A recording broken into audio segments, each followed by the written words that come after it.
ഇപ്പം എന്താ നടക്കുന്നത്? ഇപ്പം മുഖ്യമന്ത്രി ഞങ്ങളോട് വയനാട്ടിലെ കണക്ക് ചോദിക്കുക.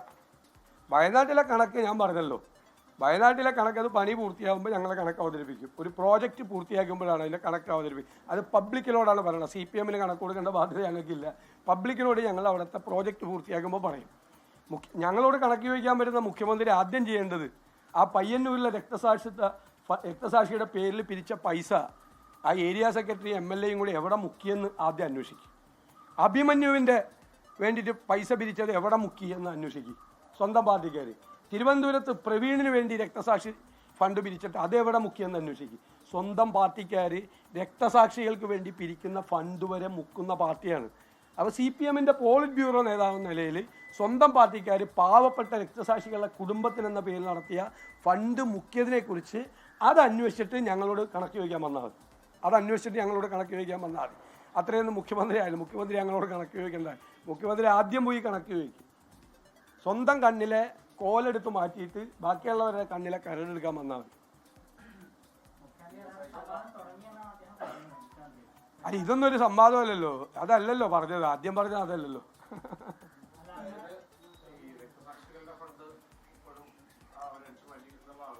രക്തസാക്ഷികളുടെ ഫണ്ട് അവസാനം കുഞ്ഞികൃഷ്ണൻ ഇന്നലെ തെളിവ് കൂടി കൊണ്ടുവന്നല്ലോ. രക്തസാക്ഷിക്ക് വേണ്ടി പൈസ പിരിച്ചത് ഏരിയ സെക്രട്ടറിയുടെ പേഴ്സണൽ അക്കൗണ്ടിലേക്ക് ട്രാൻസ്ഫർ ചെയ്തതിൻ്റെ തെളിവ് ഹാജരാക്കിയല്ലോ, ഇല്ലേ? തിരുവനന്തപുരത്തുള്ള വിഷ്ണുവിൻ്റെ കുടുംബം പാർട്ടി വിട്ടു.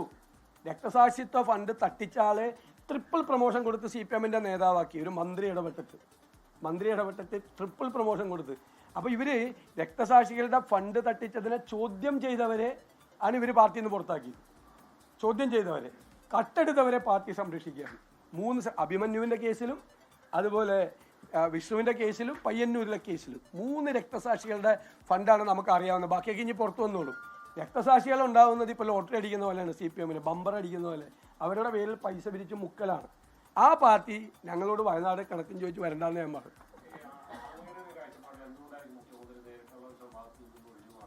അത് അദ്ദേഹത്തിന് ആരെങ്കിലും ഉപദേശിച്ചാണ് വേണ്ടെന്ന്.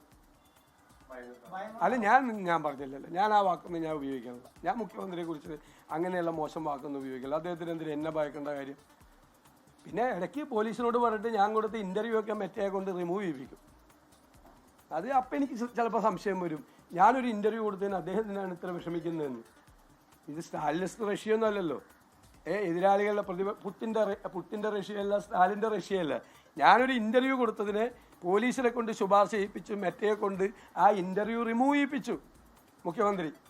അത്രയും പോകണം മുഖ്യമന്ത്രി.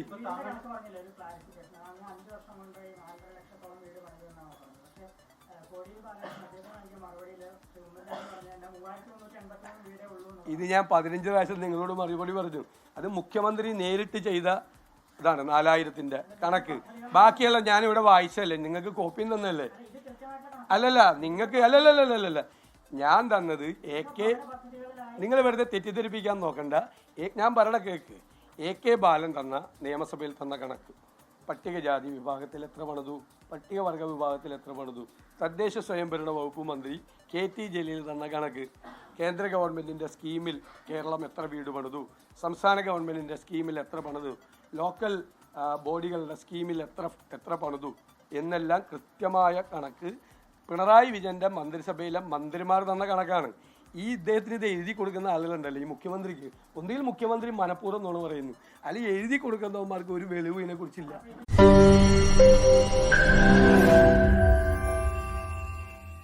ലോകത്തെവിടെയായാലും ഏത് സമയത്തും 24 വാർത്തകളും ഓഗ്മെന്റഡ് റിയാലിറ്റി പാക്കേജുകളും എക്സ്പ്ലെയിനറുകളും വിശദമായി കാണാൻ ഞങ്ങളുടെ YouTube ചാനൽ നിങ്ങൾക്ക് സബ്സ്ക്രൈബ് ചെയ്യാം.